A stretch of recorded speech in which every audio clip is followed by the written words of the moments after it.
Baik, bismillahirrahmanirrahim. Assalamualaikum warahmatullahi wabarakatuh. Saya Resti Amelia dengan NIM F1G1230058 dari kelompok 8. Di sini kita akan mempresentasikan hasil proyek kami mengenai evaluasi kepuasan pengguna terhadap sistem logbook P3K menggunakan metode EWCS. Next. Adapun latar belakang dari proyek kami adalah logbook P3K digunakan untuk mencatat kegiatan pertolongan pertama sebagai bentuk dokumentasi dan monitoring. Namun dalam penggunaannya masih ditemukan beberapa kendala, terutama bagi pekerja paruh waktu seperti kemudahan pengguna dan keakuratan informasi.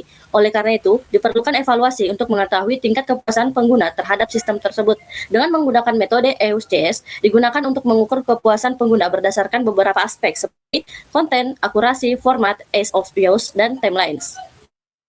Data mentah. Data mentah ini merupakan data yang telah diperoleh berdasarkan kuesioner yang telah dilakukan kepada pegawai 3K per waktu di BPMP Sulawesi Tenggara, di mana data ini kita peroleh berdasarkan beberapa pertanyaan, kemudian kita ubah menjadi dua variabel, yaitu variabel X dibagi menjadi 5, di mana ini variabel ini menjadi variabel independen, dan variabel Y itu sebagai variabel EWCS atau variabel yang akan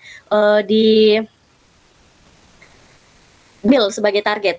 Jadi, dengan metode ini digunakan untuk mengukur kepuasan pengguna berdasarkan aspek seperti konten, akurasi, format, ease of use, dan timelines. Mungkin itu saja dari saya. Selanjutnya saya serahkan kepada rekan saya. Baik, di sini saya akan menjelaskan hasil model diagram. Nah, seperti yang kita lihat di sini terdapat ada 5 variabel, yaitu X1, X2, X3, X4, dan X5, di mana untuk melihat mempengaruhi tingkat dari kepuasan kuesioner yang telah kita buat. Nah, analisis jalur kepuasan jika kita melihat di sini terdapat faktor keamanan yaitu X5, dia itu memberikan pengaruh paling tinggi dominan dengan nilai 0,479, dan kemudian diurutkan pada faktor tampilan yaitu X4 di mana dengan nilai 0,311, kemudian diikuti dengan X1 sebesar 0,148, dan pengaruh variabel kemudahan itu X2 itu tercatat sebesar 0,123, dan pengaruh kinerja yaitu variabel X3 itu terlihat di mana sangat kecil, yakni hanya sebesar 0,015. Nah, untuk analisis square di sini kita bisa lihat pada Y1 yaitu EWCS di mana yaitu sebesar 0,818, di mana angka ini menunjukkan bahwa dari kelima variabel independen tersebut di mana secara bersama-sama mampu menjelaskan variasi kepuasan pengguna itu sebesar 81,8%, sedangkan 18,2% itu sisanya dijelaskan oleh variabel lain yang dimana di luar dari model yang diteliti.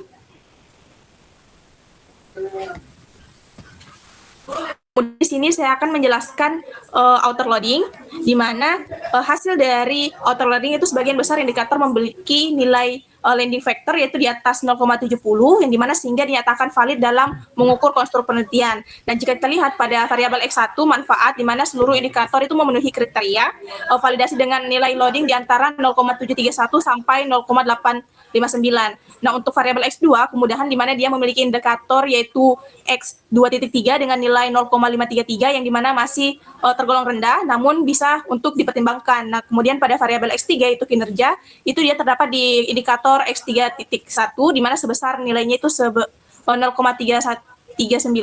yang dimana menunjukkan dia itu validasinya rendah. Nah, untuk indikator lainnya yaitu memenuhi kriteria itu variabel X4 yaitu tampilan, X5 dan Y1 yaitu EWC, di mana menunjukkan nilai loading factor itu yang baik. Di mana faktornya itu yang baik karena seluruh indikator tersebut berada di atas 0,70, sehingga secara umum model pengukuran itu di mana sudah cukup baik meskipun terdapat beberapa indikator yang dimana perlu untuk dievaluasi kembali. Mungkin itu materi saya. Materi selanjutnya akan diserahkan teman saya. Oke, baik, perkenalkan nama saya Renaldo Disiptano Baru dengan NIM F1G1230553. Sini saya akan menjelaskan untuk konstruk reliability. Nah, di sini bisa lihat ada 4 kolom sini, ada atau 4 indikator, yaitu Korsberg Alpha, Composite Reliability, Reliability Raho A dan C di sini, dan juga Average Variance Extract. Nah, di sini kita bisa lihat untuk maksud dari atau fungsi dari Korsberg Alpha dan Composite Reliability ini untuk mengukur reliabilitasnya atau konsistensi jawaban responden. Sedangkan Average Variance Extract di sini gunanya untuk mengukur validitas konvergen. Nah, di sini bisa lihat untuk bar chartnya di bawah. Untuk X1 manfaat itu sudah memenuhi syarat di 0,7, begitupun juga dengan X5 keamanan dan Y1 USC. Nah, di sini untuk X2 kemudahan di sini tidak memenuhi syarat ya, karena di bawah 0,7, dan juga X4 tampilan hampir memenuhi syarat di 0,688. X3 kinerja memenuhi syarat. Oke, mungkin lanjut moderator. Lanjut.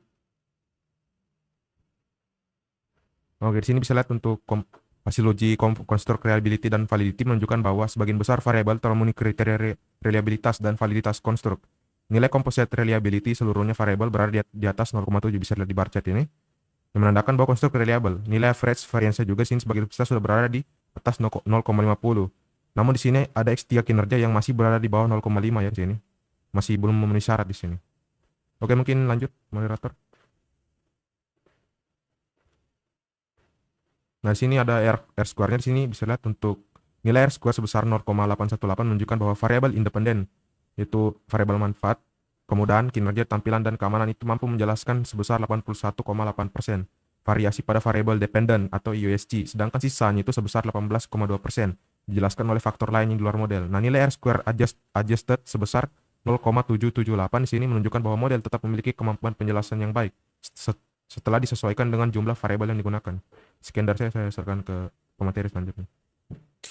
Baik, terima kasih. Sebelumnya perkenalkan nama saya Maisun Novia Aprilia dengan NIM F1G1049. Selanjutnya saya akan menjelaskan tentang path koefisien. Matriks path koefisien menunjukkan besarnya pengaruh langsung masing-masing variabel independen terhadap EUSC, di mana variabel keamanan sebesar 0,497 memiliki pengaruh paling besar diikuti oleh tampilan 0,311, manfaat 0,148, dan kemudahan 0,123, sedangkan kinerja 0,015 yang memiliki pengaruh paling kecil terhadap EUSC. Next. Selanjutnya, bootstrap path koefisien. Hasil pengujian signifikan menunjukkan bahwa variabel tampilan P sama dengan 0,033 dan keamanan P sama dengan 0,001 berpengaruh signifikan terhadap EUSC karena nilai P value lebih kecil dari 0,05, sedangkan variabel manfaat P sama dengan 0,298, kemudian P sama dengan 0,378, dan kinerja P sama dengan 0,914 tidak berpengaruh signifikan karena nilai P value lebih besar dari 0,05. Selanjutnya